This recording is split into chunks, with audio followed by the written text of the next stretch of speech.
Welcome to Samuel Zwemer Theological Seminary. We're looking at Immanuel Kant and reflecting specifically on his famous book of 1781, The Critique of Pure Reason. Immanuel Kant is probably one of the greatest philosophers since Aristotle. His writings were a revolution in the intellectual world. Just as the American Revolution or the French Revolution had a powerful impact upon the world, one can say that Immanuel Kant's writing was a veritable bombshell upon the intellectual life of Western civilization. Kant was an interesting character. He was born on the 22nd of April 1724 and he died on the 12th of February 1804.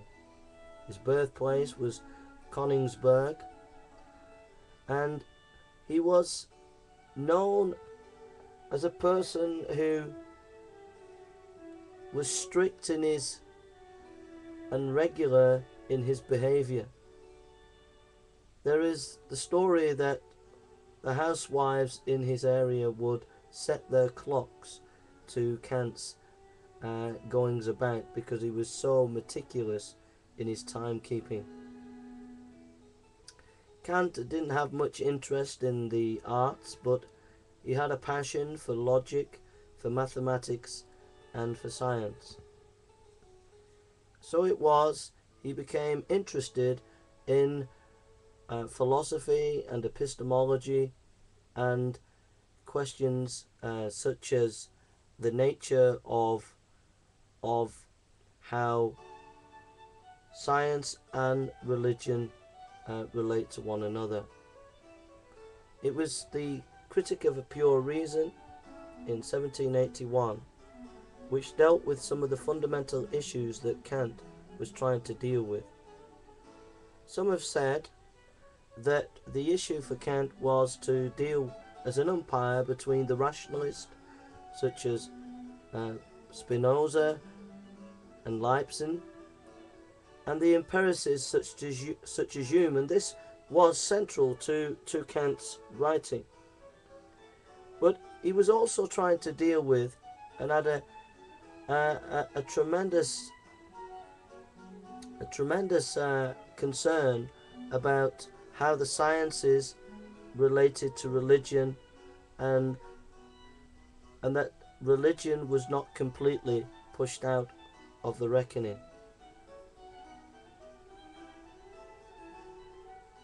In his book Critique of Pure Reason,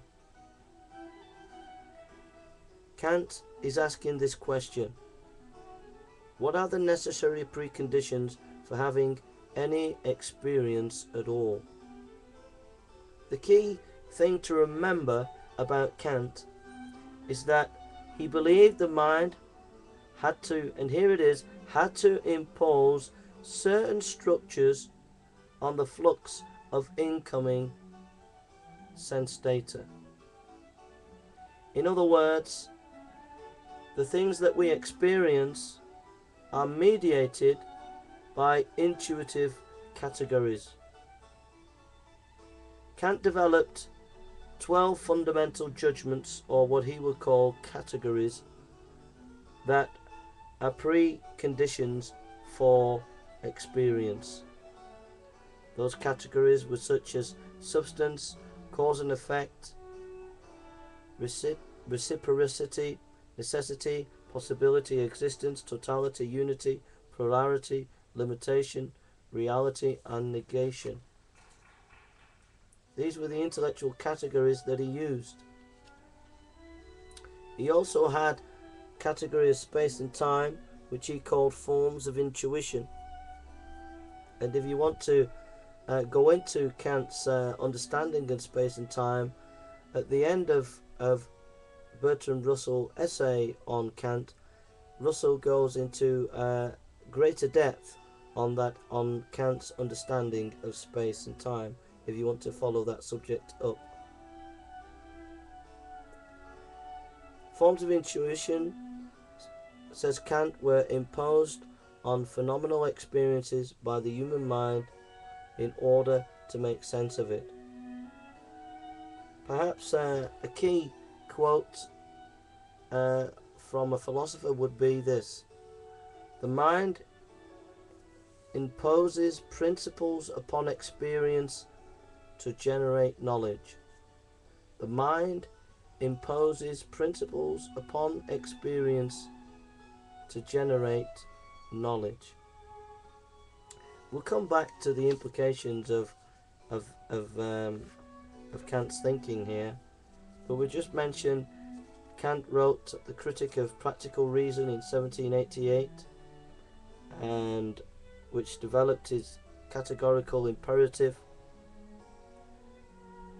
which is really a sort of morality of law and of necessity. His ethics has been developed over history,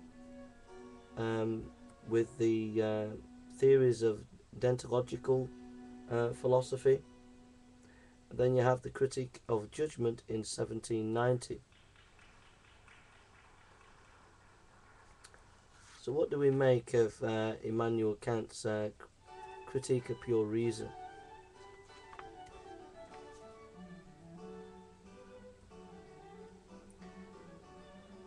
I think one of the things that is important is his philosophy. His philosophy posits a separation between the noumenal realm and the phenomenal realm, for the phenomenological realm. What that means is that there is the noumenal realm, which reason and experience cannot give evidence for. That would be such as God, self, and essence. The phenomenal realm is the knowledge that we can gain through the examination, scientific pursuit, etc. It's interesting to note that if you read the book of Romans, we read Romans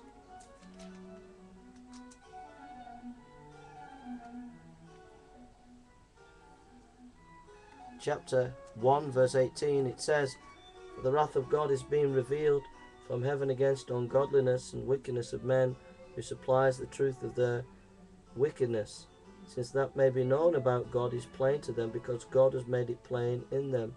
For since the creation of the world, God's invisible qualities, his eternal power, divine nature have been clearly seen, being understood from what has been made, so that men are without excuse."